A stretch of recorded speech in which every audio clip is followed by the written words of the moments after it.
भगवान बुद्ध एक दिन वन से गुजर रहे थे। रास्ते में एक व्यक्ति जमीन खोद रहा था। बुद्ध विश्राम के लिए वृक्ष के नीचे बैठ गए। उस व्यक्ति को खोदते खोदते एक कलश मिला। कलश में हीरे जवाहरात भरे हुए थे। उसने सोचा, आज मेरा भाग्य जाग उठा है।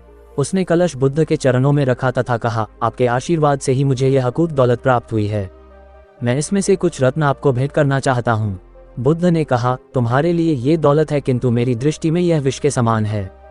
बिना परिश्रम के मिला धन विष ही होता है। वह व्यक्ति नाराज होकर कलश लेकर चला गया।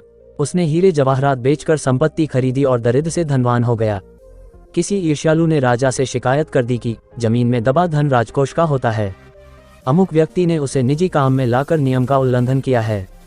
राजा ने उस व्यक्ति को पकड़वा कर बुलवाया और कलश जमा कराने को कहा तो उसने सच्ची बात बता दी कि मैंने हीरे जवाहरात बेचकर संपत्ति खरीद ली है। राजा के आदेश से उसे परिवार सहित जेल में डाल दिया गया। उसकी संपत्ति जब्त कर ली गई। एक दिन राजा जेल के निरीक्षण के लिए गया। उस व्यक्ति से भी मिला। उसने कहा, राजन, मुझे जब वह कलश जमीन से मिला तो बुद्ध वहीं थे। उन्होंने मुझसे कहा था कि इसमें रत्न नहीं विष भरा है।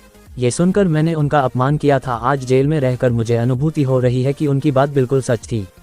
बिना परिश्रम किए मिला विष ही होता है। मैं एक बार भगवान बुद्ध के दर्शन कर उनसे क्षमा मांगना चाहता हूँ। उद्धरण। राजा ने भगवान बुद्ध को ससम्मान राज्य में आमंत्रित किया। जेल से निकालकर उस व्यक्ति को बुद्ध के पास ले जाया गया। उसने उनके चरणों में बैठकर क्षमा मांगी तथा कहा, आपकी बात सत्य थी। कलश में वास्तव में विष था जिसने मुझे जेल भिजवाया। बुद्ध के आदेश से राजा ने उसे जेल से रिहा कर दिया। उसने उसी दिन से परिश्रम से प्राप्त धन से जीवन यापन शुरू कर दिया।